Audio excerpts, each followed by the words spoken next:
Holy smokes. We're going to drop the stabilizer legs here. I did pull the pin on the Kubota here. So you can kind of see that. Oop. There we go. I did pull the pin on the Kubota just so we're not putting extra pressure on that hitch. So we ran this one, ran the front one down hard into the ground, and the rear one should have gotten pushed in as well. So let's go start this back up, make sure this will lift it. You saw that whole machine kind of tweak, so better to be safe than sorry. Haven't tried anything this heavy. If it's been even anywhere near this, we've been using the Mini X to set it up on top, just out of an abundance of caution here. So, all right, I'm gonna go get the machine fired up. Try this one more time.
one 28-inch round. We got this thing probably about a fifth of the way filled up.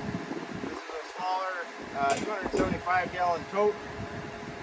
But you can see, working those large rounds, it's really kind of a pain in the butt, really. I'd much rather break them down. I think we got two other ones here.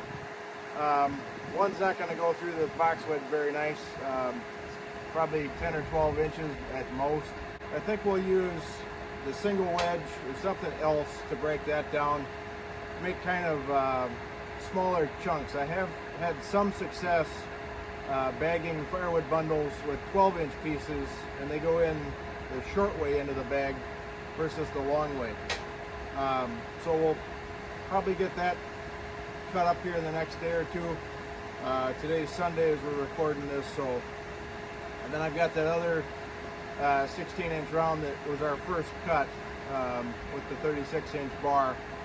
I think I'm going to break that down into quarters. I can already feel my back just from monkeying with this a little bit. It's just not worth it. You know, this machine will do it, but you're not going to like it. You know, Wolfe Ridge is more than capable. I'm going to move you guys into the shed here. All right, forgive me. We'll move the camera into the shed here, get a little of the wind noise away. Like I was saying, the Wolfe Ridge is more than capable of doing, you know, 30-inch rounds, 36-inch rounds, whatever you guys can lift up. You know, that log lift is good for 700 pounds or something like that. It's something ridiculous. These rounds are probably 300-400 pounds a piece. I mean, it's everything I can do to move it, and I can feel it already starting to pull here in my lower back. It just doesn't make, I don't know, it doesn't make sense to me to hurt my body and make it harder to work next week and the week after, when if you're doing firewood, you've got chainsaws, possibly other splitters, other equipment to help move this stuff around. For this other one, this other 18-inch round or 16, 17-inch round that the 362 is sitting on, I think we're either going to noodle that or we're going to hook up the skid steer splitter and break that down into quarters or sixths or eighths or something like that, something to make it manageable. And that's the biggest key, guys. All this equipment helps make the job easier. You know, trying to show you that the box wedge has the capability to do the really big stuff, but your body may or may not have that same capability. So if you've got other equipment, it seems really, really silly not to use it. So going forward, that's what we're gonna do. We're gonna use hydraulics to our advantage. I've got the skid steer with the TM splitter for it. That's a 30-inch stroke, 30-ton capacity. It'll break that into quarters in 5 minutes. And then we don't have to struggle with it on the box wedge. There'll be 5 or 6 pieces up there, and they'll go through nice and easy.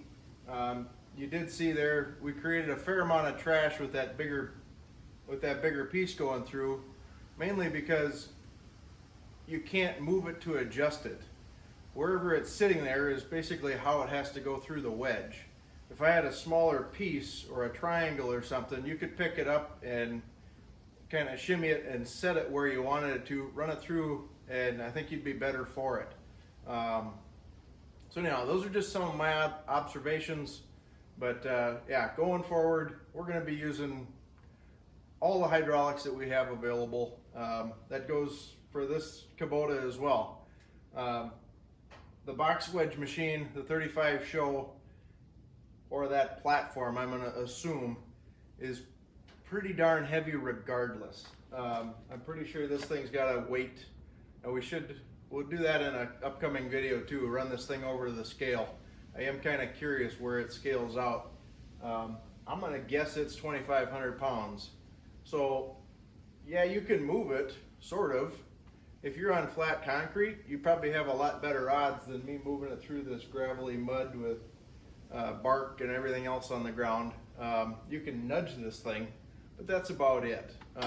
So this Kubota, it's a 3680. It's a commercial grade mower.